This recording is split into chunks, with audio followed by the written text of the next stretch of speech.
नीति वचन 20 अध्याय।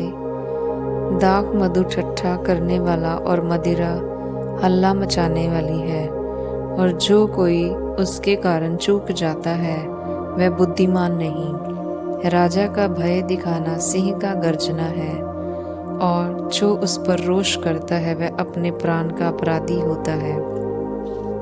मुकदमे से हाथ उठाना पुरुष की महिमा ठहरती है, परंतु सब मूढ़ झगड़ने को तैयार होते हैं। आलसी मनुष्य शीत के कारण हल नहीं जोता, इसीलिए कटनी के समय वह भीख मांगता और कुछ नहीं पाता।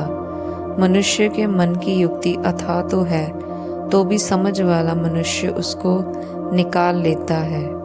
बहुत से मनुष्य अपनी कृपा का प्रचार करते हैं, परंतु सच्चा पुरुष कौन पा सकता है। धर्मी जो खराई से चलता रहता है, उसके पीछे उसके बाल बच्चे धन्य होते हैं। राजा जो न्याय के सिंहासन पर बैठा करता है, वह अपनी दृष्टि ही से सब बुराई को छांट लेता है। कौन कह सकता है कि मैंने अपने हृदय को पवित्र किया है, अथवा मैं पाप से शुद्ध हुआ हूँ। घटते बढ़ते बटखरे और घटते बढ़ते नपुए, इन दोनों से यहोवा घृणा करता है। लड़का भी अपने कामों से पहचाना जाता है कि उसका काम पवित्र और सीधा है या नहीं। सुनने के लिए कान और देखने के लिए जो आँखें हैं, उन दोनों को यहोवा ने बनाया है। नींद से प्रीति ना रख, नहीं तो दरिद्र हो जाएगा। आंखें खोल, तब तो रोटी से तृप्त होगा। मोल लेने के समय ग्राहक अच्छी नहीं कहता है, परंतु चले जाने पर बड़ाई करता है। सोना और बहुत से मूंगे तो हैं, परंतु ज्ञान की बातें अनमोल मणि ठहरती हैं। जो अनजाने का उत्तरदायी हुआ, उसका कपड़ा, और जो पराये का उत्तरदायी हुआ, उससे बंधक की वस्तुएं ले रख। चोरी छिपे की रोटी मनुष्य को मीठी तो लगती है, परंतु बाद में उसका मुंह कंकड़ों से भर जाता है। सब कल्पनाएं सम्मति ही से स्थिर होती हैं, और युक्ति के साथ युद्ध करना चाहिए। जो लतुराई करता फिरता वह भेद प्रकट करता है, इसीलिए बकवादी से मेल जोल ना रखना।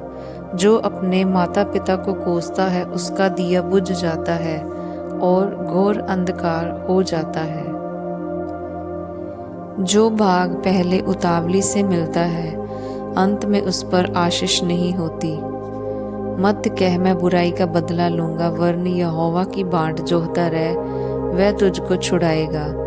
घटते बढ़ते बटखरों से यहोवा घृणा करता है, और छल का तराजू अच्छा नहीं। मनुष्य का मार्ग यहोवा की ओर से ठहराया जाता है। आदमी कैसे अपना चाल चलन समझ सके। जो मनुष्य बिना विचारे किसी वस्तु को पवित्र ठहराए, और जो मन्नत मानकर पूछ पाछ करने लगे, वह फंदे में फंसेगा। बुद्धिमान राजा दुष्टों को फटकता है और उन पर दावने का पहिया चलवाता है। मनुष्य की आत्मा यहोवा का दीपक है, वह मन की सब बातों की खोज करता है। राजा की रक्षा कृपा और सच्चाई के कारण होती है, और कृपा करने से उसकी गद्दी संभलती है। जवानों का गौरव उनका बल है, परंतु बूढ़ों की शोभा उनके पके बाल हैं। चोट लगने से जो घाव होते हैं, वह बुराई दूर करते हैं, और मार खाने से हृदय निर्मल हो जाता है। आमीन।